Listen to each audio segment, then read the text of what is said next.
विभावे हैं, उनके अभाव स्वभाव में उत्तम क्षमादि स्वभाव है, उत्तम क्षमादि स्वभाव से आत्मा के धर्म है सत्य शाश्वत ज्ञानमय, निज धर्म शेष अधर्म है, निज आत्मा में रमण संयम, रमण ही तप त्याग है, निज रमण आकिंचन्य है, निज रमण परिग्रह त्याग है, निज रमणता ब्रह्मचर्य है, निज रमणता 10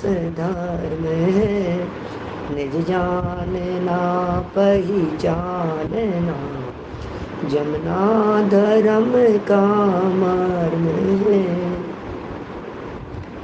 अरिहंत है 10 धर्म धारक, धर्म धारक सिद्ध है, आचार्य है उवचाय है, मुनिराज सर्व प्रसिद्ध है, जो आत्मा को जानते पहचानते करते रमण, वे धर्म धारक धर्म धन है, उन्हें हम करते नमन, उन्हें हम करते नमन।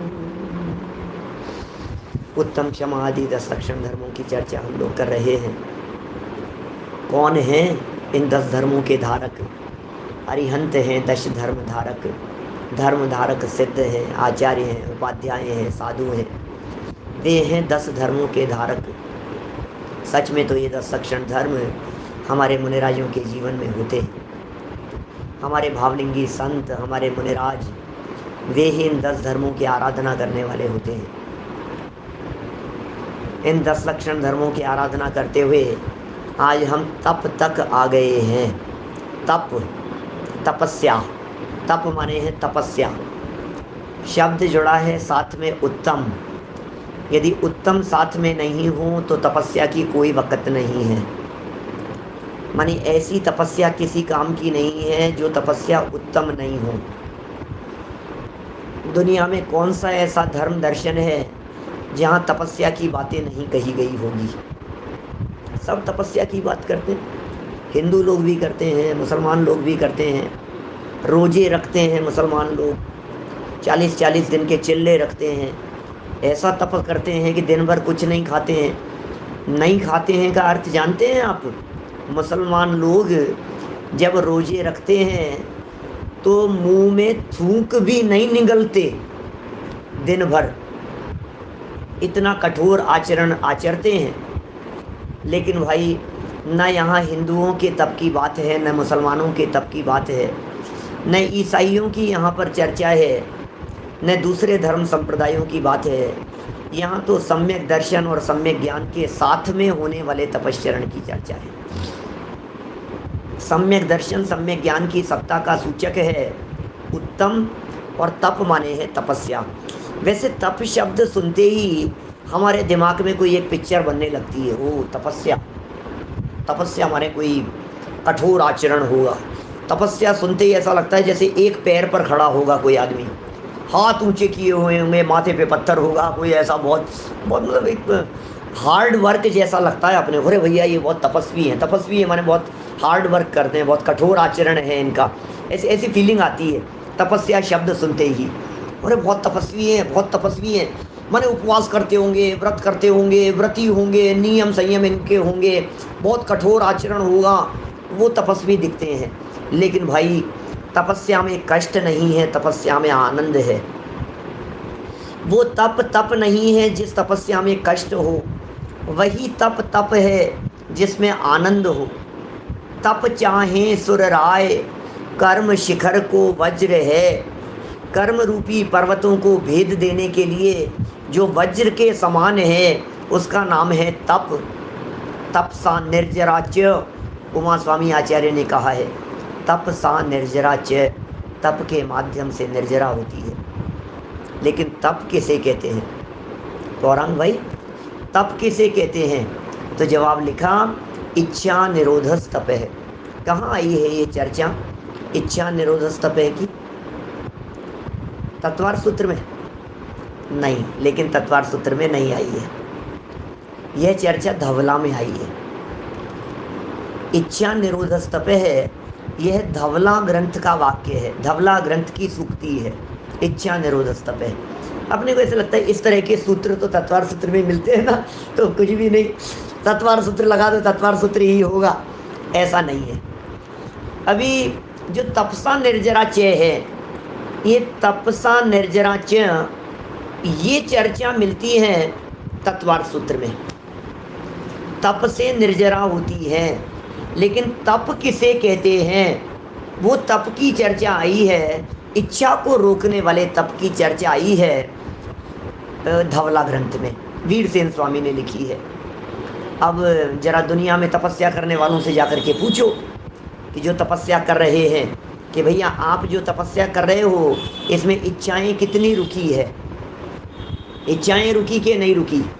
यदि आपकी इच्छाएं नहीं रुकी तो इसका मतलब वो तपस्या असली तपस्या नहीं है। क्या आपकी जो इच्छाएं हैं, क्या ये इच्छाएं असली कब कहलाएगी? दुनिया में जितने लोग तपस्या कर रहे हैं, कोई व्यक्ति क्या सोच के तपस्या कर रहा है, कोई क्या सोच के तपस्या कर रहा है, मैं तपस्या करूंगा तो ये मिल जाएगा, ऐसा तपस्या करूंगा तो इसकी सिद्धि हो जाएगी, ये सिद्ध हो जाएगा, वो सिद्ध हो जाएगा, रिद्धियाँ प्राप्त हो जाएगी, शक्तियाँ प्राप्त हो जाएगी। तपस्या के दम पर पता नहीं क्या क्या सिद्ध करना चाह रहे हैं। तो उसने भी 12 वर्ष तक शंभू कुमारी तो था, रावण का भांजा, उसने क्या किया, 12 साल तक तपस्या करता रहा चंद्रहास खड़ग प्राप्त करने के लिए, सूर्यहास चंद्रहास खड़ग प्राप्त करने के लिए। खड़ग माने तलवार, एक अद्भुत तलवार, ऐसी रिद्धि से 12 साल तपस्या की उसने। कई लोग तपस्या के दम पर सोना बनाना सीख रहे हैं, तपस्या के दम पर नोट बनाना सीख रहे हैं, नोट छापना सीख रहे हैं, गोल्ड बना रहे हैं, रसायन तैयार कर रहे हैं। तपस्या के नाम पर क्या क्या हो रहा है, लेकिन क्या वो तपस्या है क्या? क्योंकि तपस्या तो इच्छाओं के रुकने को कहते हैं। आप तो इच्छा रख करके तपस्या कर रहे हो।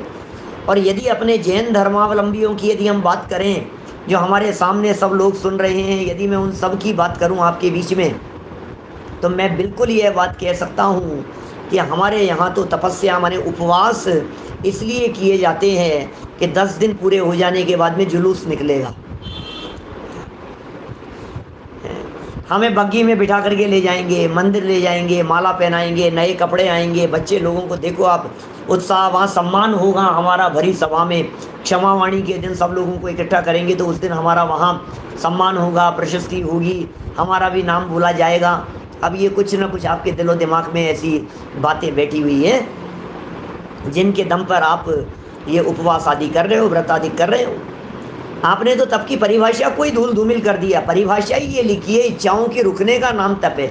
इच्छाएं कितनी रुकी हैं? वास्तव में भूखे रहने का नाम तप नहीं है। असली तप तो स्वरूप विश्रांति का नाम है। असली तप तो आत्मा के प्रतपन का नाम है, चैतन्य के तपने का नाम है असली तप। माने जिसके माध्यम से कर्म निर्जरा को प्राप्त होते हैं। निर्जरा का मुख्य कारण कहाँ है तपस्या को? अब निर्जरा तो हो नहीं रही है, और यहाँ तो वजन कम हो रहा है, शरीर की निर्जरा हो रही है। और क्या हो रहा है? बोले मैंने 10 दिन के उपवास किए, 3 किलो वजन कम हो गया। कि किए क्यों थे? कि इसीलिए तो किए थे, मेरा तो सफल हो गया। अब 10 दिन उपवास करना सफल हो गया है इसका। क्यों? क्योंकि 3 किलो वजन कम हो गया। अरे भाई, यहाँ तो स्वरूप में से कर्म कम होने चाहिए, स्वरूप साधना से। स्वरूप विश्रांति निस्तरंग चैतन्य प्रतिपनात तप है, ऐसा जैसे आचार्य देव ने लिखा है प्रवचन सार की टीका में। निस्तरंग, आत्मा में निस्तरंग निर्विकल्प होकर के चैतन्य के तपने का नाम तपस्या है, उसे तपस्या कहते हैं। हमने तो उपवास को, भूखे रहने को, व्रत करने को, इन सबको तपस्या समझ लिया। लेकिन यदि भूखे रहने का नाम तपस्या होता तो हमें एक बात बतलाइए, देव लोग ऐसी तपस्या को क्यों चाहते? तप चाहे सुर राय, कर्म शिखर को वज्र है, द्वादश विधि सुखदाय, क्यों न करें निज शक्ति सम। हमें भी अपनी शक्ति सहित वो तप करना चाहिए जिस तप के लिए देव लोग भी तरसते हैं। अब उपवास इतनी बड़ी चीज़ तो नहीं होगी, क्योंकि मैंने तो कल भी कही थी आपसे, संयम की चर्चा करते समय हजारों हजारों वर्षों तक कंठ से अमृत नहीं झरता है। हजारों वर्षों के उपवास के बाद एक आध बार कभी कंठ से अमृत झर जाता है। कितने उपवास कर रहे हैं? 12 प्रकार के तपों में पहले तप का नाम अनशन है। 12 प्रकार के तपों में पहले तप का नाम उपवास है। अब ये उपवास क्या चीज़ है? टोडरमल जी साहब के चरणों की शरण में यदि हम लोग जावें तो टोडरमल जी ये कहते हैं, निश्चय से तो वीतराग भाव रूप शुद्धोपयोग भाव का नाम ही तप है। जिससे शुद्धोपयोग की वृद्धि हो, जिससे शुद्धोपयोग रूप वीतराग भाव की वृद्धि हो, उसे तप जानना चाहिए। वो हुआ कि नहीं हुआ। ये उपवास आदि भी इसलिए किए जाते हैं कि हम निवृत्त हो जाते हैं, बाहर से हमें निवृत्ति मिल जाती है। जिसने उपवास किया, माने भोजन नहीं किया, समझ लीजिए आप, तो कितनी चीज़ों से फ्री हो गए भाई साहब आप। खाना नहीं होगा तो लाएंगे नहीं, लाएंगे नहीं, बनाएंगे नहीं, बनाएंगे नहीं तो खाएंगे नहीं, और खाएंगे नहीं तो बर्तन नहीं साफ होंगे, काम नहीं होंगे, किचन नहीं फैलेगी, कितने सब कार्यों से निवृत्ति हो गई। और खाएगा नहीं तो फ्रेश होने भी नहीं जाएगा। खाया ही नहीं है, जब खाएगा ही नहीं तो निकालेगा क्या? तो सब चीज़ों से निवृत्ति मिल गई ना। कितना टाइम बच गया है हमारा। आप एक बार भोजन का त्याग करके देखिए, आपको कितना फ्रीनेस महसूस होता है। आपको ऐसा लगेगा कोई काम ही नहीं है यार, बहुत सारे झंझटों से बच गए अपन लोग। तो ये उपवास का समय किस लिए था? अब उपवास करके किया क्या भाई साहब, ये बतलाओ। तो अरे हमने उपवास किया तो आज बहुत टाइम मिल गया था हमारे को, तो हमने वो अलमारी वगैरह सब फैली हुई थी वो सब साफ़ कर दिया अपन ने। टाइम मिल गया ना, आज खाना तो बनाना नहीं था। इनका भी उपवास था, हमारा भी उपवास था, तो दोनों का उपवास था। तो अपन ने तो बस ये ऑफिस चले गए और हमने सारा काम, घर की साफ़ सफाई, ये सारे अलमारियाँ फैला ली, कपड़े जमा लिए, ये सब काम फ्री काम उपयोग कर लिया अपन ने। आज फ्री थे, कोई काम नहीं था, उपवास था, तो कई दिनों से पेंडिंग था, उनके मिलने जाना था, तो चलो मिले आते हैं, थोड़ा टाइम पास हो जाएगा। क्या आपने ऐसा उपवास किया है क्या? यहाँ जिस उपवास की बात कर रहे हैं, ये समय क्यों बचाया था? ये समय तो अपने स्वभाव के नज़दीक आने के लिए बचाया था। भोजन नहीं करके जो समय बचाया है, वो समय तो स्वभाव की आराधना करने के लिए बचाया है, वो तो स्वाध्याय के लिए बचाया है, वो तो अपने आप के नज़दीक आने के लिए बचाया है। उपवास शब्द का अर्थ सब सुना है, सबने जानते हैं। उप माने होता है नज़दीक और वास माने होता है रहना। अपने स्वभाव के नज़दीक रहने का नाम उपवास होता है। अब स्वभाव के नज़दीक आए नहीं तो फिर वो उपवास कहलाता नहीं है, फिर उपवास नहीं है वो, फिर तो उपवास का प्रदर्शन मात्र है। टोडरमल जी साहब ने तो उसे लंघन कह करके पुकारा है। बोले काहे का उपवास है तेरा? ऐसे उपवास थोड़ी ना कहते हैं। कषाय विषयाहारो त्यागो यत्र विधीयते, ऐसी पंक्ति लिखी है। कषायों का त्याग हो, विषयों का त्याग हो और विधि पूर्वक आहार आदि का त्याग हो तो उपवास कहलाता है। देव लोगों के ऐसा उपवास बहुत आसान काम है, लेकिन शुद्धोपयोग की वृद्धि होनी चाहिए, इसलिए वे इस तपस्या को चाहते हैं। देव लोग जिस तपस्या को चाहते होंगे वो तपस्या 2-4 दिन भूखे रहने से नहीं हो सकती है। और यदि भूखे रहने से कर्म झड़ते हों तो मैं ये बात कह सकता हूँ, सबसे पहले नरक वालों को मोक्ष होना चाहिए, नारकियों को मोक्ष होना चाहिए सबसे पहले। क्यों साहब, गलत कह रहा हूँ क्या? क्षितिज भाई, 10-10 हज़ार वर्ष के उपवास कंटिन्यू, देवों के तो चांस ही नहीं है। लगातार सागरों तक के उपवास नारकी जीवों के, मिट्टी खाई तो खाली, नहीं तो नहीं खाई, उपवास ही चल रहे हैं। खाने को एक अन्न का दाना नहीं मिल रहा है, एक बूंद पानी की नहीं पी रहे हैं, तो कितनी निर्जरा हो रही होगी उन नारकियों के। लगता है भाई साहब इतने उपवास करेंगे, एक उपवास से यदि थोड़ी निर्जरा होती है तो 10,000 उपवास से क्या होगा, और सागरों के उपवास यदि नारकी करेंगे तो लगता है नरक से डायरेक्ट मोक्ष जाता होगा, फिर शायद कोई रास्ता निकलता होगा नरक से। नहीं, ऐसा तो है नहीं। इसका मतलब उपवास से निर्जरा का संबंध नहीं है, सच्चा उपवास होना चाहिए, और वो सच्चा उपवास होता है अपने स्वभाव के अवलंबन पूर्वक, उसका नाम उपवास है, भूखे रहने का नाम नहीं है। इच्छाएं कितनी घटी हैं उस पर निर्भर करती है बात। 12 प्रकार के तप कहे हैं हमारे यहाँ शास्त्रों में, आपने नाम सुने होंगे और नाम जाने भी होंगे। थोड़ी बहुत चर्चा 12 तपों के आधार से करेंगे। पहले का नाम है अनशन, और दूसरे का नाम अरे आप लोग तो होठ हिला देंगे तो मुझे समझ में आ जाएगा क्या बोल रहे हैं, बोलने की ज़रूरत नहीं है। उनोदर, क्या मेरे को सबके चेहरे दिख रहे हैं, मेरे को मुझे सब ख्याल में आ रही है कि कौन क्या बोल रहा है, ठीक है ना। अभी समझ में तो आ गया था तत्वार सूत्र।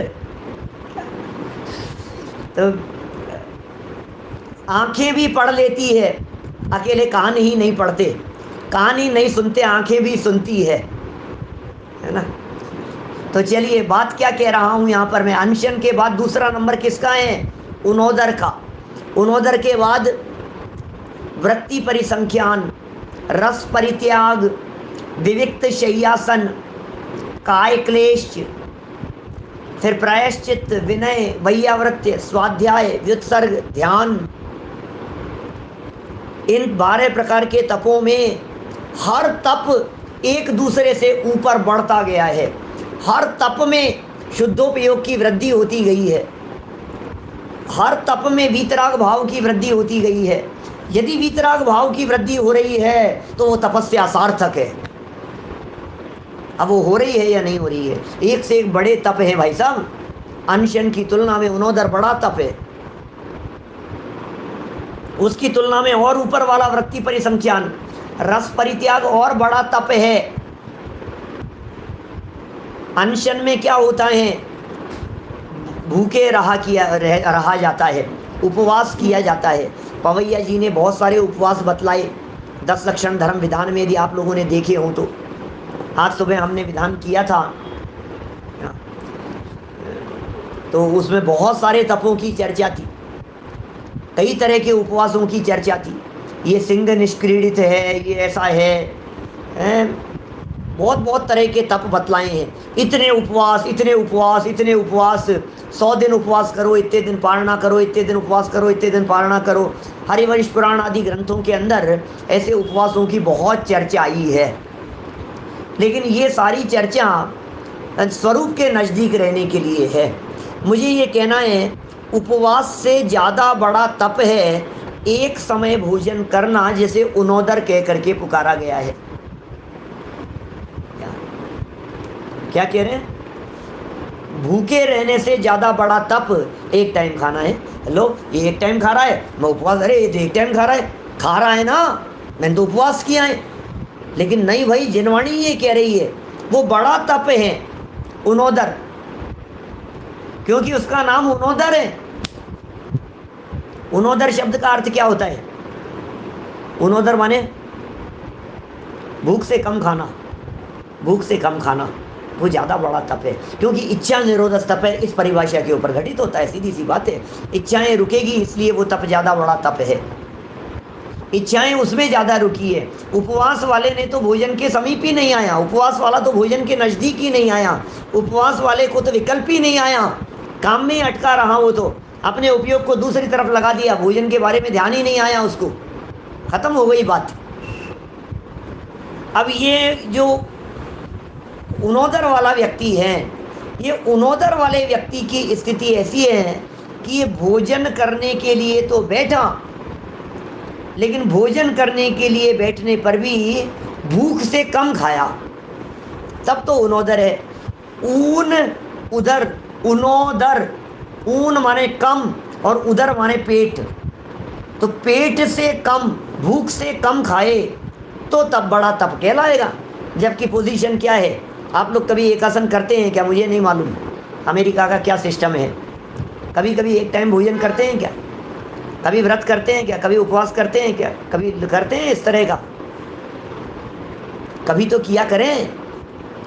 अभी अभी ऐसे नहीं समझ में आ रही है तो फिर मैं ऐसे कहूँगा कि उससे तबीयत ठीक रहती है। अच्छा पंडित जी फिर तो ज़रूर करेंगे। अब अब ये तबीयत ठीक के नाम पर हर व्यक्ति करने को तैयार है। इससे स्वास्थ्य सही रहता है, इससे बॉडी को हीलिंग मिल जाती है, हीलिंग पावर डेवलप होती है। अभी थोड़ा सा ये दुनिया के लोगों की तरह समझाने लग जाओ ना तो सबको ये भाषा समझ में आने लग जाती है, ऐसे नहीं समझ में आती है। अरे थोड़ी बहुत तो विषय कषायों से निवृत्ति होनी चाहिए, थोड़ा बहुत तो होना चाहिए कि नहीं। तो हम बात कर रहे थे कि भोजन की थाली पर बैठ कर के भी भूख से कम खाना ये कितना कठिन काम है।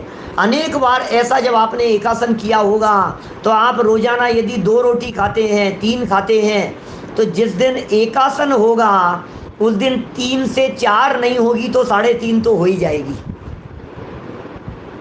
कम नहीं होती है, ज़्यादा हो जाती है। अपनी भी साइकोलॉजी में ये आ जाती है बात कि अब शाम को तो लेना नहीं है, अब चलो थोड़ा सा। खिलाने वाले जो होते हैं उनके भी दिमाग में ये बात रहती है अब शाम को तो खाओगे नहीं, थोड़ी सी और चल जाएगी, अब ले लो थोड़ी सी और।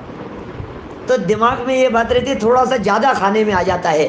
भैया यहाँ दूनोदर की चर्चा नहीं चल रही है, दूनोदर की चर्चा नहीं चल रही है ना। दूनोदर समझिए, डबल पेट से ज़्यादा, यहाँ तो उनोदर की चर्चा चल रही है। इसलिए बिल्कुल स्पष्ट शब्दों में इस बात को समझ लीजिए, अनशन से उनोदर बड़ा तप है। उनोदर से विविक्त नहीं, वृत्ति परिसंख्यान, अटपटी प्रतिज्ञाएं ले लो आप। कभी कभी ऐसा अपने आप को टटोलने के लिए करता हूँ मैं, कभी कभी हो जाता है इस तरह का, आज ये चीज़ नहीं खाएंगे। अचानक भोजन की थाली पर जाकर के बैठे और पहले ही सोच के गए आज ये चीज़ नहीं खाएंगे, फिर उसको हटा दो, आज मीठा नहीं लेंगे, आज नमक नहीं, बदल बदल करके किए जाते हैं। अटपटी प्रतिज्ञाएं लेना है ये वृत्ति परिसंख्यान। फिर रस छोड़ देना, ये रस परित्याग, ये सब बढ़ रहे हैं ऊपर ऊपर। यदि संभव हो सके तो भोजन नहीं करें, भोजन के बिना न रहा जाए तो एक टाइम भोजन करें, लेकिन एक टाइम भोजन करके भी अटपटी प्रतिज्ञा लेकर के भोजन करें, उसमें भी अनेक प्रकार के रसों का त्याग करके भोजन करें। माने भोजन को नीरस बना करके करें। यदि भोजन नीरस हो जाएगा तो इच्छाओं का त्याग होगा, इच्छाएं रुकनी चाहिए। सेल्फ कंट्रोल की बातें हैं, हम अपने आप पर कितना कंट्रोल कर पाए हैं, इसके लिए इनको बड़ा तप कह करके पुकारा गया है। रस परित्याग में भी हमारे यहाँ बदल बदल करके रसों के त्याग की चर्चा की है। एक दिन नमक नहीं खाना, सप्ताह में 1 दिन करके तो देखो थोड़ा सा, सप्ताह में 1 दिन मीठा नहीं खाना। हमारे इन तपों को जो अपने जीवन में अपनाते हैं उनके बीमारियां तो अपने आप ही नहीं होती है। कैसे डायबिटीज हो जाएगी बीच में 1 दिन, वीक में 1 दिन मीठे का त्याग करेगा तो? कैसे बीपी की प्रॉब्लम होगी नमक का त्याग 1 दिन करेगा तो? 1 दिन हरी नहीं खाना। कैसे कोलेस्ट्रॉल बढ़ जाएगा यदि 1 दिन घी तेल का त्याग करेगा तो, सप्ताह में 1 दिन करेगा तो? आप समझ रहे हैं, मैं बीमारियां इलाज की तरफ आप लोगों को आकर्षित नहीं करना चाहता हूँ, ये मेरा सब्जेक्ट नहीं है। मैं तो सिर्फ ये बात कह रहा हूँ हमारे वीतरागी संत आखिर निरोगी क्यों रहते हैं। हमारे भावलिंगी संतों को, मुनिराजों को दवाइयों की ज़रूरत क्यों नहीं पड़ती, उपचार की ज़रूरत क्यों नहीं पड़ती। 1 दिन दूध का त्याग कर दिया, गोरस का त्याग कर दिया, ऐसे बदल बदल करके जब त्याग किए जाते हैं, 1 दिन हरी का त्याग कर दिया तो शरीर को 6 दिन तो खाया और 1 दिन नहीं खाया तो आवश्यक पोषक तत्व भी मिल जाते हैं और इच्छाओं पर भी कंट्रोल हो जाता है। अब आपने लाइफ टाइम के लिए नमक छोड़ दिया तो बॉडी में भी उस चीज़ की कमी हो जाएगी और फिर थोड़े दिन तो अटपटा लगेगा, फिर बिना नमक का भोजन ही अच्छा लगने लग जाएगा। जैसे जो लोग डायबिटीज़ की वजह से चाय फीकी पीते हैं, अब उन्होंने फीकी चाय पीना शुरू किया, पहले दिन तो बहुत ख़राब लगी, दूसरे दिन भी ख़राब लगी, फिर क्या हुआ 2-4 दिन बाद में, फिर 2-4 दिन बाद में ऐसा हो गया कि अब वही अच्छी लगने लग गई, 15 दिन बाद में वही अच्छे लगने लग गई।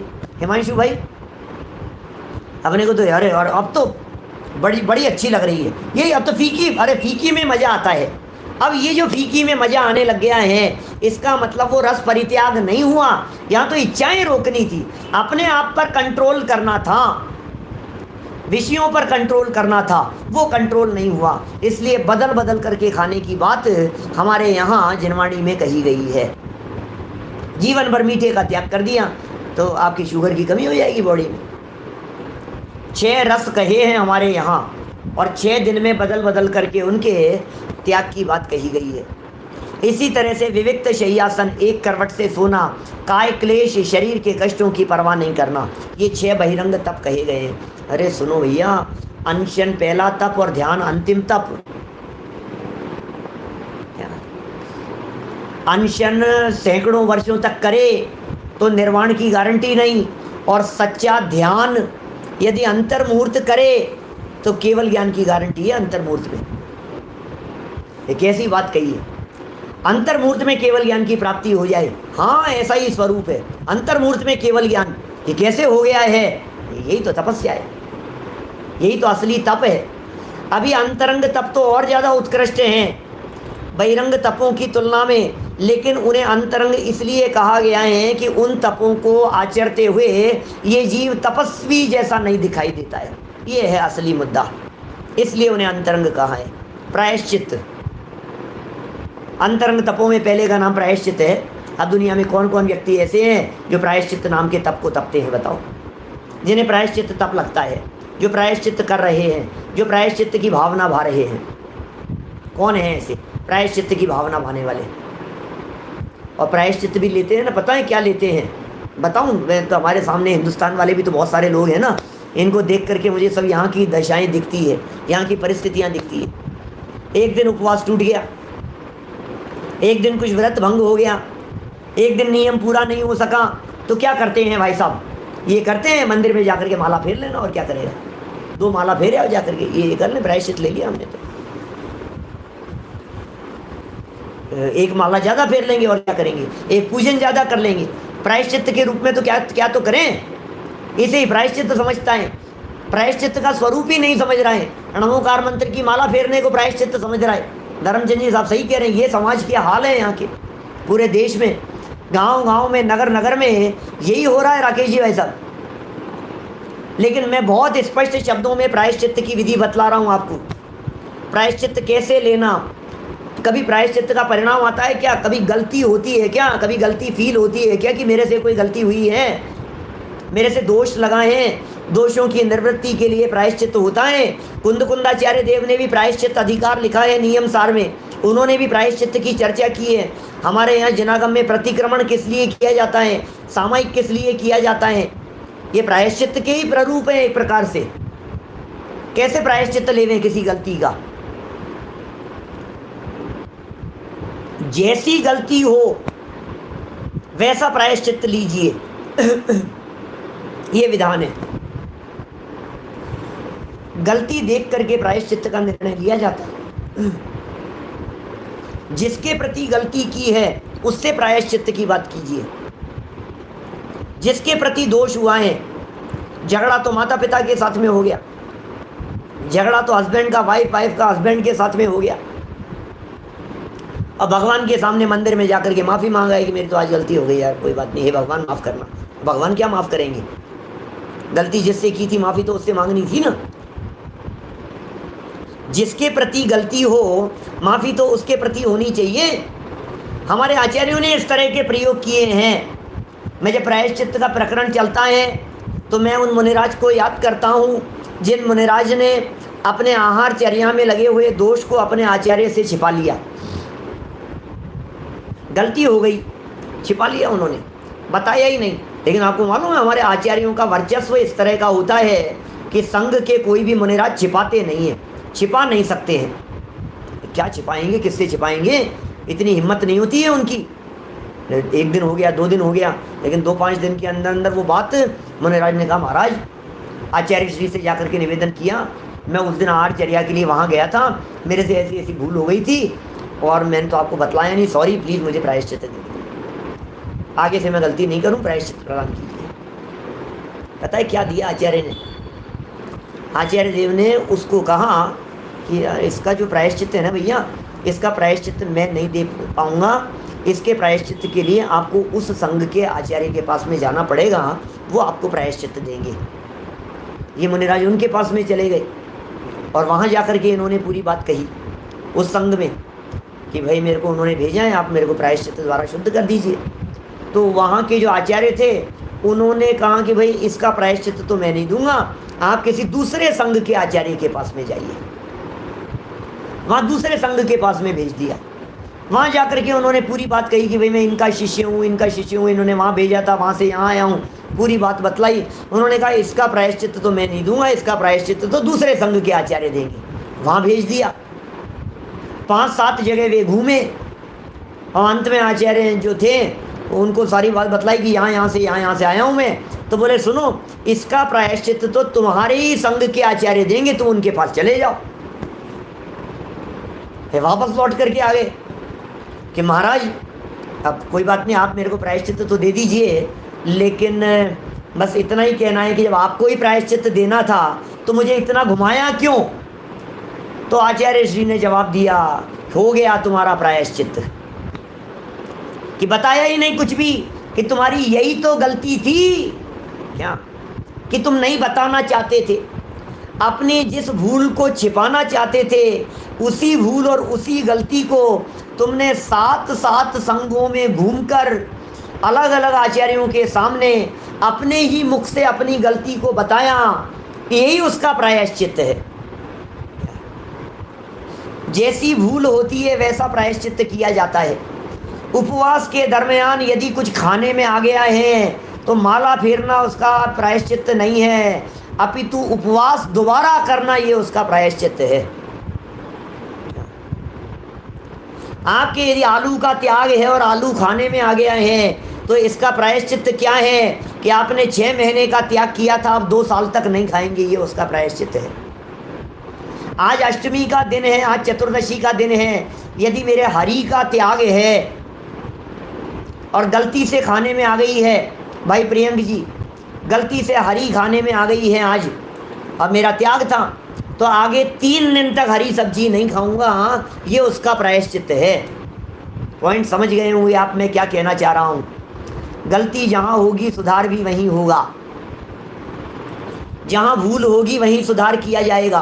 प्रायश्चित विनय के संदर्भ में तो बड़ी गड़बड़ी चल रही है। तप है भाई साहब, ये प्रायश्चित भी तप है। कौन जानता है इसे तप? अपनी गलती का प्रायश्चित करना, इसे तपश्चरण कहा गया है जनागम में। मेरी स्वाध्याय की प्रतिज्ञा है, आधे घंटे रोजाना नियम से स्वाध्याय करूंगा। वैसे मुझे मालूम है आप लोगों की ऐसी कोई प्रतिज्ञाएं होगी नहीं, लेकिन ये भी प्रतिज्ञा होनी चाहिए। ऐसी प्रतिज्ञा, स्वाध्याय भी प्रतिज्ञाबद्ध होकर के किया जाता है, नियमबद्ध होकर के किया जाता है। स्वाध्याय के भी नियम लिए जाते हैं। कल हमने कही थी ना, स्वाध्याय स्वाध्याय स्वाध्याय, अंत में कही थी आपसे। 2 स्टेप आगे बढ़ करके स्वाध्याय की चर्चा आने वाली। हमने स्वाध्याय की प्रतिज्ञा ले रखी है और अब स्वाध्याय नहीं कर पाए भाई साहब। क्यों नहीं कर पाए स्वाध्याय? ध्यान ही नहीं रहा, चूक गए हम तो अब क्या करना? प्रायश्चित बतलाओ। अब प्रायश्चित क्या होगा इसका? भगवान से जाकर के माफ़ी मांगे आना, माथा टेके आना वहाँ। कह रहे नहीं भाई, ये थोड़ी ना उसका प्रायश्चित है। इसका प्रायश्चित तो ये है 1 घंटे का स्वाध्याय मिस हुआ है, 3 घंटे स्वाध्याय करूँगा, ये उसका प्रायश्चित होगा। माने स्वाध्याय से रिलेटेड जो चूक हुई है उसके लिए स्वाध्याय 1 की जगह 3 घंटे करूँगा, 5 घंटे स्वाध्याय करूँगा मैं लगातार बैठ करके। इस ग्रंथ का आद्योपांत स्वाध्याय करूँगा 15 दिन के अंदर, ये उसका प्रायश्चित है। किसी ग्रंथ के प्रति विराधना का भाव आ गया है, इस ग्रंथ के श्लोकों को कंठस्थ करने का प्रयत्न करूँगा, ये उसका प्रायश्चित है। ऐसे होते हैं प्रायश्चित। विनय के बहुत ज़्यादा हाल खराब हैं, कहाँ तक बात कहें। विनय भी तप है, विनय भी तपस्या है, लेकिन कैसी विनय, किसकी विनय? विनय पुण्य भी है, पाप भी है और धर्म भी है ना। विनय बहुत बड़ा पाप है, क्या बात कर रहे हो। विनय सबसे बड़ा पुण्य है और विनय सबसे बड़ा धर्म है। विनय सबसे बड़ा पाप, विनय सबसे बड़ा पुण्य और विनय सबसे बड़ा धर्म। कि हाँ, आपको नहीं मालूम पालवीय जी विनय के बारे में? विनय नाम का पाप है सबसे बड़ा। कौन सा पाप? बोले मिथ्यात्व नाम का पाप है। 5 प्रकार के मिथ्यात्व हैं, विपरीत, एकांत, विनय। विनय संशय और अज्ञान, ये विनय नाम का पाप तो हमें पाप ही नहीं लग रहा है, ये विनय नाम का मिथ्यात्व तो हमें मिथ्यात्व ही नहीं लग रहा है। सारी दुनिया ये कह रही है चाहे जिसके जागे आगे जाकर के माथा टेक दो, बस हो गया विनय। विनय और क्या है, सबकी विनय करो, माता पिता की विनय करो, गुरुओं की विनय करो, ज्ञानियों की, सबकी विनय करो भाई साहब। अरे ये विनय नाम का मिथ्यात्व है। जगत के सारी देवी देवताओं की विनय करना, इसे विनय मिथ्यात्व कहते हैं। ये पाप नहीं, ये महापाप होता है। क्या होता है विनय मिथ्यात्व? किसी भी देवता के आगे जाकर के माथा टेक देंगे। अपना दिमाग कोई सड़ा नारियल है जो चाहे जिसके आगे जाकर के टेक दिया जाए? बस एक वीतरागी को सर है झुकाना, नहीं रागियों की शरण में है जाना। हमारे संजीव जी दिल्ली वालों का भजन है, नहीं रागियों की शरण में है जाना, बस एक वीतरागी को सिर है झुकाना। वीतरागियों के अलावा और किसी को सर नहीं झुकाएंगे, बस इसका नाम सच्ची विनय होगी। विनय करने योग्य की विनय करो और विनय नहीं करने योग्य की विनय मत करो, ये विनय कहलाती है। विनय करने योग्य तत्व अंदर में विराजमान है, उसकी विनय कभी नहीं की हमने, वो होती है सच्ची विनय। हमारे यहाँ ज्ञान विनय कहा है, दर्शन विनय कहा है, चारित्र विनय कहा है, तप विनय कहा है। ये चार प्रकार के विनय की चर्चा की है हमारे यहाँ शास्त्रों में। एक पांचवा प्रकार और कह दिया है उपचार विनय। ये विनय के प्रकार बतलाए हैं, लेकिन विनय मिथ्यात्व से बचिए। एक विनय संपन्नता नाम की भावना है, जो सर्वोत्कृष्ट पुण्य तीर्थंकर कर्म प्रकृति के बंधन का कारण है। विनय संपन्नता वो विनय है। और एक विनय नाम का तप है, तप सा निर्जरा चे, ये निर्जरा का कारण बन रहा है। एक मिथ्यात्व हो गया, वो महापाप हो गया। एक विनय नाम का पुण्य हो गया 16 कारण भावनाओं में, जो तीर्थंकर कर्म प्रकृति के आश्रम का कारण हो गया। एक विनय नाम का तप हो गया, जो निर्जरा का कारण हो गया, मुक्ति प्राप्ति का कारण हो गया। तो इससे उत्कृष्ट और क्या होगा? तो यहाँ भैया न तो विनय मिथ्यात्व की चर्चा चल रही है, न विनय संपन्नता नाम की भावना की चर्चा चल रही है, यहाँ तो विनय तप की बात है। ये विनय नाम का तप कैसे होता है साहब? अब पंडित जी आप ये बतलाओ विनय तप कैसे होगा, क्योंकि तप की चर्चा चल रही है, विनय नाम का एक तप है उसमें। ये विनय तप कैसे होगा कि सुनो, पंच परमेष्ठियों की विनय करने से, नव देवताओं की विनय करने से पुण्य बंधता है, निर्जरा नहीं होती। जबकि तप तो निर्जरा का कारण है। इसका मतलब इस विनय तप में पंच परमेष्ठियों की और नव देवताओं की विनय से भी ऊपर उठ कर के बात होनी चाहिए, जो निर्जरा का कारण बनेगी। उस लेवल से ऊपर उठ कर के बात होगी भाई साहब। तो उस लेवल से यदि हम ऊपर उठेंगे तो फिर क्या बात आएगी? बोले आत्मा की विनय, अपने आप की विनय, स्वरूप की विनय, ये असली विनय है। जब विनय में क्या होता है भाई साहब? विनय में होता है झुकना। विनय किसका नाम है?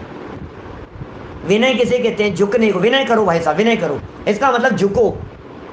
तो अपना उपयोग, अपनी परिणति पर से हटकर जब अपने स्वभाव की तरफ झुकती है, ये सर्वोत्कृष्ट विनय है। ये विनय नाम का तप है और इससे निर्जरा होती है। ये असली विनय है। प्रायश्चित हो गया, विनय हो गया। वैयावृत्ति की भी हालत बहुत खराब है। वैयावृत्ति किसे कहते हैं? वैयावृत्ति नाम की भी एक भावना है 16 कारण भावनाओं में। अभी उस पर प्रवचन चल रहे हैं हमारे, 1 घंटे बाद में चलेंगे पारस टीवी पे, एक सवा घंटे बाद, ये 16 कारण भावनाओं पे। तो वैयावृत्ति की चर्चा करते समय बहुत गहराई से चिंतन मंथन करने की जरूरत है। वैयावृत्ति किसे कहते हैं? सारी दुनिया हाथ पांव दबाने को वैयावृत्ति कहती है। वैयावृत्ति शब्द का अर्थ यदि आप तलाशेंगे तो उसका अर्थ मिलता है सेवा। वैयावृत्ति कहते हैं सेवा को। और सेवा में हाथ पांव भी दबाए जाते हैं, लेकिन सेवा 2 प्रकार से होती है, एक पर की सेवा और एक अपनी सेवा। दोनों की सेवा होती है। ये सेवा में पर की सेवा ही समझता है, अपनी सेवा भी सेवा होती है ये तो ये जानता ही नहीं। अपनी भी सेवा होती है क्या कोई? अपनी सेवा कैसे होगी? भव समुद्र से अपने आप को डूबने से बचाना, क्या ये होगी भाई साहब असली सेवा? दूसरों की भी सेवा करो और उस सेवा में क्या हाथ पांव भी दबाए जाएंगे, लेकिन सुनो, असली सेवा होती है स्वय और पर दोनों को धर्म मार्ग में लगा लेना। ये सच्ची वैयावृत्ति है। अपने आप को भी धर्म मार्ग में लगाना और दूसरों को भी धर्म मार्ग में लगाना, इससे बड़ी सेवा क्या होगी। अच्छा, सेवा करके क्या चाहते हैं भाई साहब, ये बता दो मेरे को। हाँ, सेवा किस लिए कर रहे हैं? बेचारों को कष्ट नहीं हो इसलिए कर रहे हैं। सेवा किस लिए? तकलीफ नहीं हो तभी तो सेवा कर रहे हैं, दुखी नहीं हो, पीड़ित नहीं हो, इसलिए सेवा कर रहे हैं। तो आप जो उन्हें तत्वोपदेश देंगे, उस तत्वोपदेश के माध्यम से उनकी आकुलता कम होगी, ये सच्ची सेवा है। कोरा हाथ पांव दबाने से काम नहीं चलेगा। और एक बात समझ लेना, कोरे उपदेश से भी काम नहीं चलेगा। हम हाथ पांव तो दबाए नहीं बेचारे के, दवाई तो देवे नहीं, और हम कोरा उपदेश देवे, अरे ये तो शरीर की बात है, इससे क्या होता है, तुम भी क्या दुखी होते हो, रोते रहते हो, इसमें क्या होता है। तो ये नहीं होगा भाई साहब। मैया वृत्ति में उपदेश से भी होगा और शरीर से भी होगा। दोनों प्रकार से सेवा मैया वृत्ति के माध्यम से की जाती है। और इसके बाद नंबर आता है एक और बड़े तप का, उसका नाम है स्वाध्याय। उपवास पहला तप है, स्वाध्याय 10वें नंबर पर है। आप लोग अभी तपस्या कर रहे हैं क्या कोई? अभी तो ये 10वें नंबर पर आकर के मैंने नाम बोल दिया। यदि मैं नाम बोलने के पहले अभी पहले पूछा ही था तो आप में से कई लोगों की तो गर्दन ऐसे हिली थी, हम तो नहीं करते, कोई तपस्या नहीं करते हैं ना। हम तो बहुत ऐसे गर्दन हिल रही थी, बहुत कई लोगों की देखी मैंने। इसका मतलब आप लोग तपस्या नहीं करते, आप लोग उपवास नहीं करते, व्रत उपवास नहीं करते, कोई बात नहीं। स्वाध्याय तो करते हैं, हाँ स्वाध्याय तो करते हैं, लेकिन तप नहीं करते। अरे स्वाध्याय तप है क्या? स्वाध्याय करना हमारे को तप नहीं दिख रहा है। और स्वाध्याय तप नहीं, स्वाध्याय को जिनागम में परम तप कह करके पुकारा है। ये बहुत बड़ी चीज है स्वाध्याय। मैं कभी कभी स्वाध्याय की महिमा गाते हुए इस प्रकार की बात कहता हूँ। ध्यान देना, आत्मार्थियों से कहना चाहता हूँ, ध्यान देना। मैं उन लोगों से कहना चाहता हूँ जो रोजाना स्वाध्याय नहीं करते हैं। ध्यान देना, मैं उनसे कहना चाहता हूँ जिनके स्वाध्याय के नियम नहीं है, जिनके स्वाध्याय की प्रतिज्ञा नहीं है।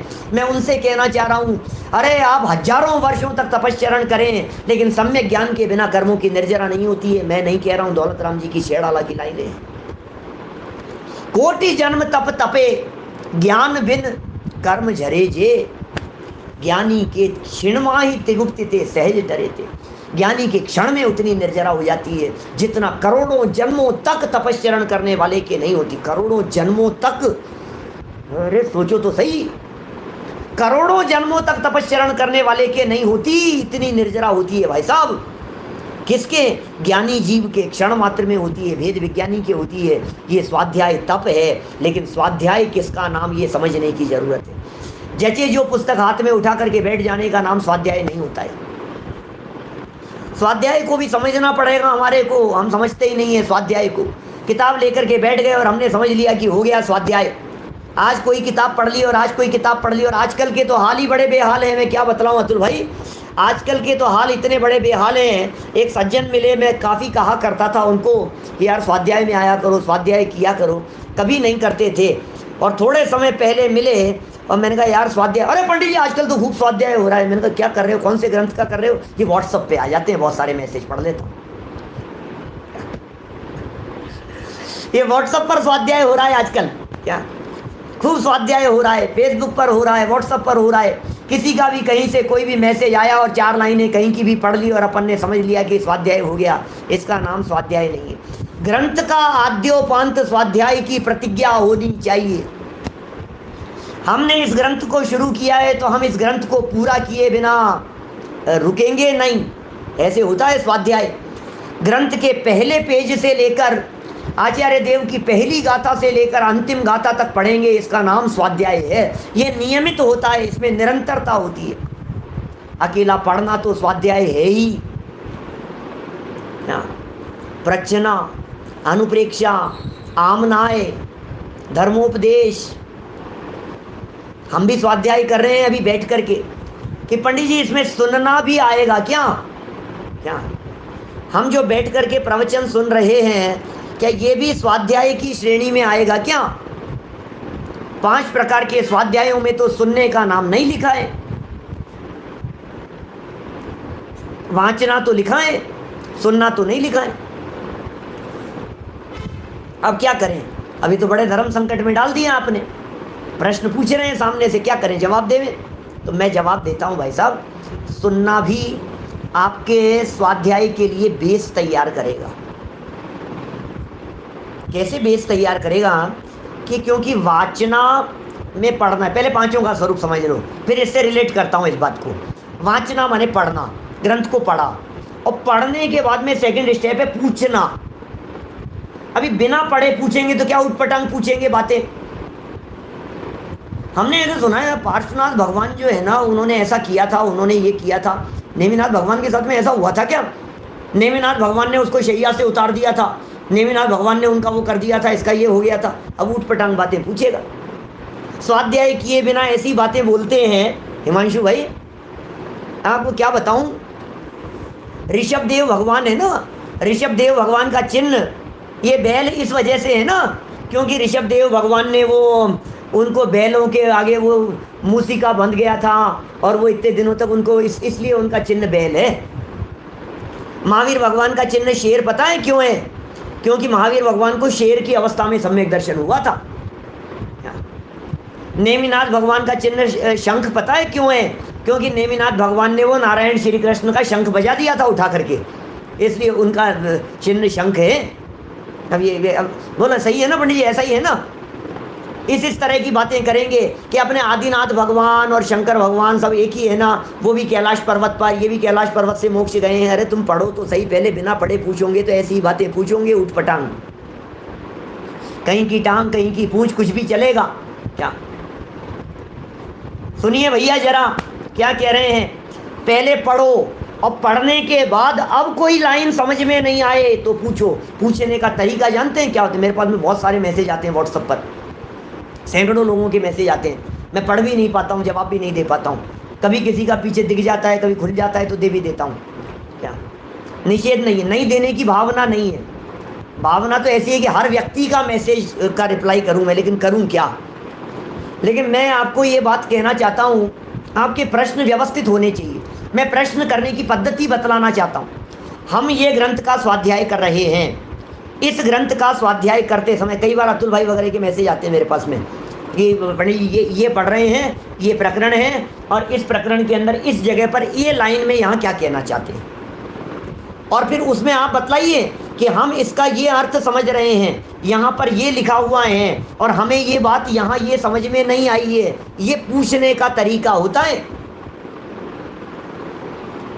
नहीं तो 50-70% प्रश्न तो आजकल ऐसे आने लगे हैं जो कहीं से प्रतियोगिता निकली है और किसी का प्रश्न उठा करके हमसे पूछते, तो वो उसका नाम पूछना नहीं है, उसे पूछना नहीं कहेंगे। पढ़ करके शंका के समाधान के लिए पूछा, ये प्रश्ना कहलाता है।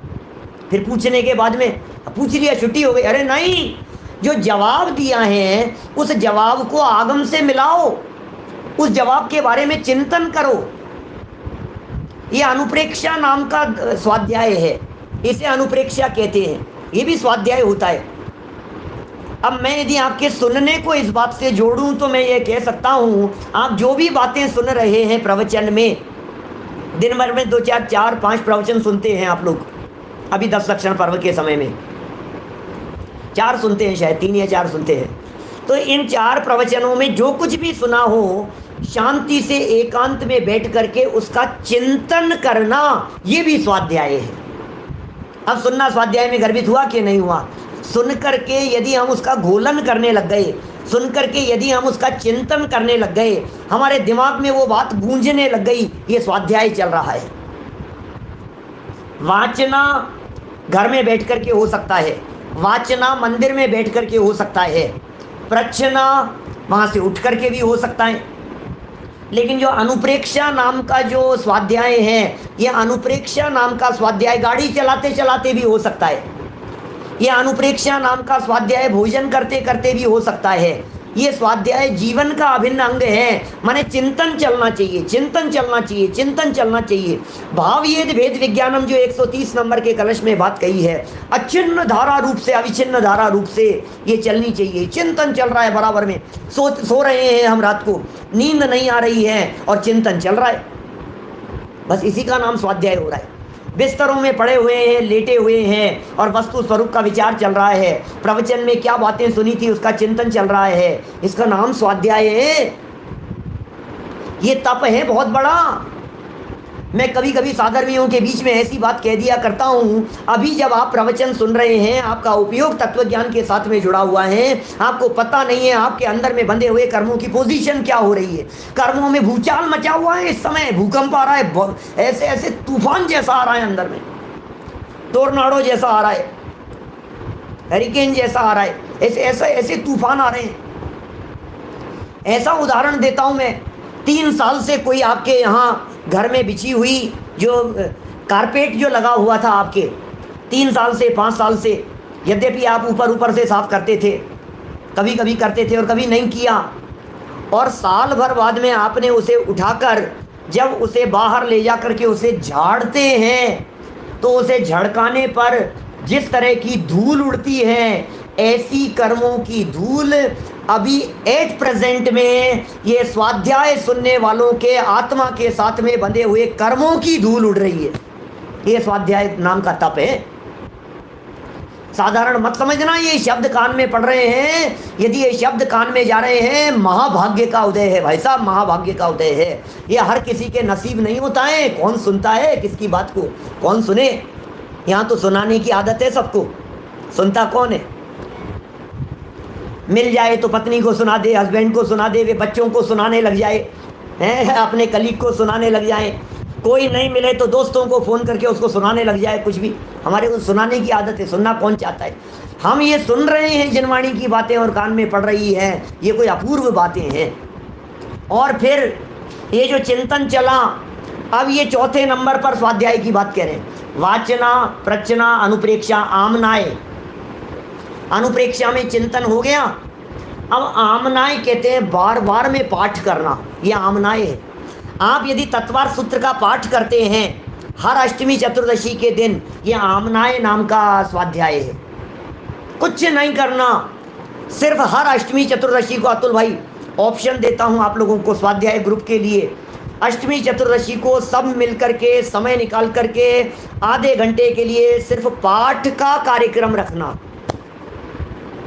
कुंद कुंद शतक का पाठ कर रहे हैं, कुछ नहीं करना, बस सिर्फ बोलेंगे, सिर्फ वाचन करेंगे। हम शुद्धात्म शतक पढ़ रहे हैं, हम योगसार की गाथाओं का वाचन कर रहे हैं, पाठ कर रहे हैं, उनके पद्यानुवाद का पाठ कर रहे हैं, हम छह ढाला का पाठ कर रहे हैं, हम तत्वार सूत्र का पाठ कर रहे हैं। ये क्या चीज़ है? हमने जो चीज़ स्वाध्याय में पढ़ी थी, जो पूछी थी, जिसका चिंतन चलता था, अब उसे याद कर लिया, उसे बैठा लिया, अंदर में घोलन कर लिया, घोट लिया हमने उस चीज़ को। ये आमनाय नाम का स्वाध्याय है, ये भी स्वाध्याय है। और इन 4 चरणों से गुजरने के बाद नंबर आता है धर्मोपदेश का। लेकिन समस्या यह है कि ये 4 चरणों से गुजरता तो है नहीं और डायरेक्ट उपदेश देना शुरू कर देता है। अरे कौन से शास्त्र में पढ़ा था? बोले शास्त्र वास्त्र में कुछ नहीं, मैं कह रहा हूँ ना। अरे भाई ऐसे नहीं चलता है। शास्त्र में पढ़ो, गहराई से चिंतन करो, सोचो, विचार करो, याद करो, गाथाएं याद करो, प्रकरण ख्याल में होने चाहिए, विषय वस्तु ख्याल में होनी चाहिए, तब जाकर के धर्मोपदेश देने के अधिकारी होते हैं। और ये धर्मोपदेश भी स्वाध्याय का ही प्रकार है। हम यहाँ बैठ करके आपके सामने बोल रहे हैं, ये स्वाध्याय चल रहा है। लेकिन समस्या यह है, आज के समय में यदि देखा जाए तो बिना पढ़े ही समझाने वाले हैं। और आश्चर्य की बात तो ये है कि बिना जाने विचार किए ही उनको सुनने वाले लोग भी मिल जाते हैं। हम लोग यदि स्वाध्याय कर रहे हैं तो बहुत बड़ी जिम्मेदारी है हमारी। हम लोग यदि स्वाध्याय सुन भी रहे हैं तो, क्योंकि आज YouTube पर बहुत ज्ञान बट रहा है, क्या चारों तरफ वीडियोस फॉरवर्ड हो रहे हैं दुनिया भर के। आपको किसको सुनना है, ये निर्णय आपको करना पड़ेगा, परीक्षा करके निर्णय करना पड़ेगा। भैया हर किसी को नहीं सुनना, सबको नहीं सुनना। जिनकी परीक्षा करके हमने निर्णय किया है कि इनकी बात वस्तु स्वरूप के अनुसार होगी, वीतरागी संतों के अनुसार होगी, उनकी बातों को बहुत विवेक और श्रद्धा पूर्वक सुनना। तो चाहे जो सुना रहा है, कुछ भी सुना रहा है, कुछ भी समझा रहा है। अरे आपको पता है ये अपने तीर्थंकर 24 होते हैं ना, ये इनके भी है ना 24 अवतार कहे हैं। हिंदुओं के भी 24 अवतार कहे हैं और मुसलमानों के भी 24 पैगंबर कहे हैं। ये सब एक ही है, वो 24 24 24, सब कोई फर्क नहीं है, सब धर्म बराबर है। ऐसे उपदेश देने वाले आपको सब मिल जाएंगे दुनिया भर में लोग कई। भैया यहाँ जो बात चल रही है ये स्वाध्याय की चल रही है। ये बहुत बड़ा तप है। उपवास करने की तुलना में, उनोदर की तुलना में, वृत्ति परिसंख्यान, रस परित्याग आदि की तुलना में स्वाध्याय को परम तप कह करके पुकारा गया है। अरे स्वाध्याय होगा तो आपको समझ होगी कि पूजा कैसे करनी है, स्वाध्याय होगा तो समझ होगी व्रत कैसे करने हैं, स्वाध्याय होगा तो समझ होगी कि संयम कैसे अंगीकार किया जाता है। बिना स्वाध्याय के तो कुछ भी होने वाला नहीं है। इसलिए स्वाध्याय करना चाहिए। द्रग मोह क्षय हो इसलिए स्वाध्याय करना चाहिए। प्रवचन सार की 86 नंबर की गाथा में कुंद कुंदाचार्य देव कहते हैं, मोह का नाश करने के लिए, मोक्ष मार्ग जीवन में प्रकट करने के लिए स्वाध्याय कीजिए, स्वाध्याय कीजिए, स्वाध्याय कीजिए। समय हमारा हो गया है, 2 तप और बचे हैं। स्वाध्याय के बाद में नंबर आता है व्युत्सर्ग का। व्युत्सर्ग माने देह के प्रति अपनेपन का त्याग, कायोत्सर्ग भी कह देते हैं कहीं कहीं। और अंतिम है ध्यान। माने ये जो ध्यान नाम का तप है ये इतने चरणों से होकर के गुजरा है। पहले स्वाध्याय किया है तब जाकर के ध्यान होगा। आज उल्टा हो रहा है, स्वाध्याय किया नहीं, ज्ञान है नहीं और ध्यान की तरफ बढ़ गए हैं। अरे ज्ञान के बिना ध्यान नहीं होता। पहले स्वाध्याय कीजिए, पहले पढ़िए, फिर ध्यान होगा। हम जिस आमनाय की बात कर रहे थे वो ध्यान ही तो है, और क्या है। हम जिस अनुप्रेक्षा की बात कर रहे थे वो एकांत में बैठ करके ध्यान ही तो है। आसन लगा करके बैठ गए तो उसे ध्यान कह देंगे, उपयोग की एकाग्रता के लिए प्रयत्न किया तो उसे ध्यान कह देंगे। ये सब बहुत गहरी बातें हैं, ये सब तपश्चरण है। हम तपों के स्वरूप को जानते नहीं हैं, इसलिए अनर्थ हो रहा है। बस भूखे रह लिए, 4 दिन के छोड़ दिए, 3 दिन का उपवास कर लिया, 10 लक्षण जी के उपवास कर लिए, महीने भर के उपवास हो रहे हैं। कई ऐसे हो रहे हैं लोग जो साल में 6-6 महीने के उपवास कर रहे हैं, पूरे साल भर के उपवास। आप गूगल पर सर्च करके देखिए ये मनुष्य जीवन शरीर की बॉडी, ये मनुष्यों की बॉडी कितने समय तक उपवास सहित रह सकती है, आपको मिल जाएगा। मेरे ख्याल से 150, 200, 250 दिन का तो लगातार का कोई रिकॉर्ड है कुछ इसमें। लेकिन यहाँ रिकॉर्ड नहीं बनाना है, यहाँ तो रिकॉर्ड की इच्छा का त्याग करना है। ये तप होता है। हम इन यथार्थ तप के स्वरूप को समझें, तपस्या के स्वरूप को समझें। इसके बिना सच्चा उत्तम तप धर्म मनाना ये सार्थक नहीं हो पाएगा। ये वो तप है जिसके लिए देव लोग तरसते थे और हमें भाग्य से मनुष्य जीवन में ये तप करने का अवसर मिल गया है। हम सब इन सभी प्रकार के तपों के माध्यम से अपने जीवन को सफल करें, सार्थक करें, अपने जीवन को धन्य करें। इसी मंगल भावना से बात को यहीं विराम देता हूँ। बहुत ही बढ़िया संजय जी, आपने तप का अमल मार्मिक प्रवचन दिया। आज स्वाध्याय के बारे में भी काफी खुलासा हो गया सबको। तो हम निरंतर स्वाध्याय करते रहे, यही भावना जिनवाणी स्तुति। निज निधि निज में बताई यह अनंत उपकार है, उसके लिए जिन वाणी माँ को वंदना शत बार है, वंदना शत बार है।